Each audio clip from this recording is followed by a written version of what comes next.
On ne s'entendait pas bien.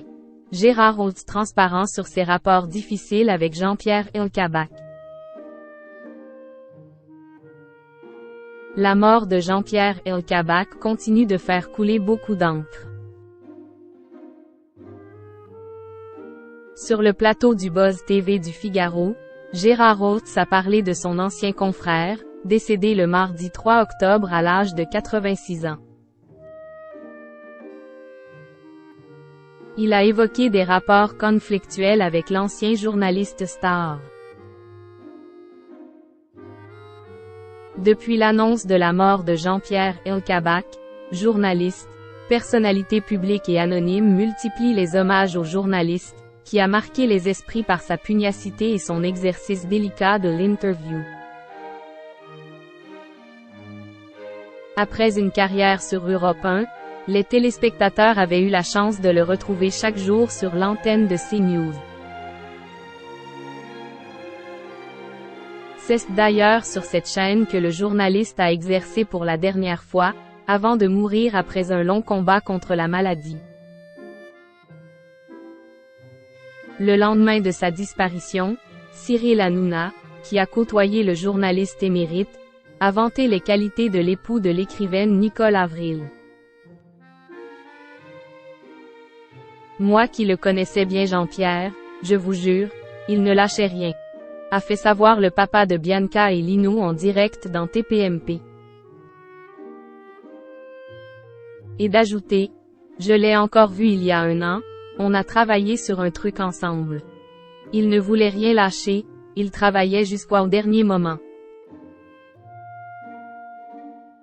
Ce vendredi 6 octobre 2023, sa famille et ses amis proches lui ont rendu un dernier hommage au cimetière de Montparnasse, à Paris. Parmi eux, Michel Drucker, qui a eu du mal à contenir son émotion devant les caméras de BFM TV. On se connaissait depuis si longtemps. C'est quelqu'un d'important qui vient de partir. C'était une référence, c'était un modèle. C'est la référence absolue, a confié l'animateur de Vivement Dimanche.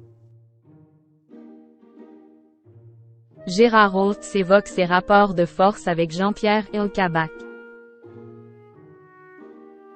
Parmi les figures médiatiques qui ont eu la chance de côtoyer Jean-Pierre Elkabbach, on peut citer Gérard Holtz.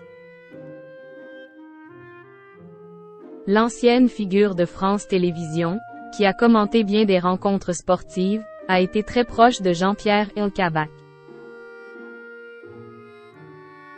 Invité du Buzz TV du Figaro, ce vendredi 6 septembre, l'ancien journaliste de 76 ans a eu une pensée émue pour son ami de télévision, décédé en début de semaine. C'était Monsieur Plus. Il poussait les reporters à avoir les informations avant les autres, le scoop ou le reportage que les autres n'avaient pas, s'est-il souvenu avec émotion. Même s'il ne se souvient que des bons moments passés avec son confrère, Gérard Holtz admet volontiers que l'entente en dehors des plateaux de télévision était loin d'être cordiale. C'était l'eau et le feu entre nous, a admis Gérard Holtz.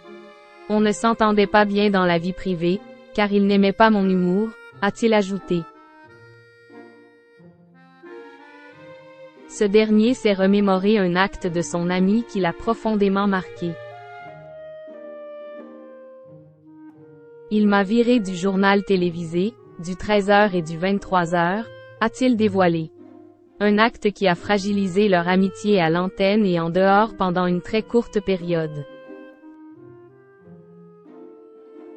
Je n'ai pas pu lui en vouloir très longtemps parce qu'il m'a repris par le col pour me remettre à l'antenne et me donner la succession de Nelson Montfort du journal des sports qu'on a appelé Tout le sport, a-t-il terminé avant de fermer la parenthèse. Tout est bien qui finit bien.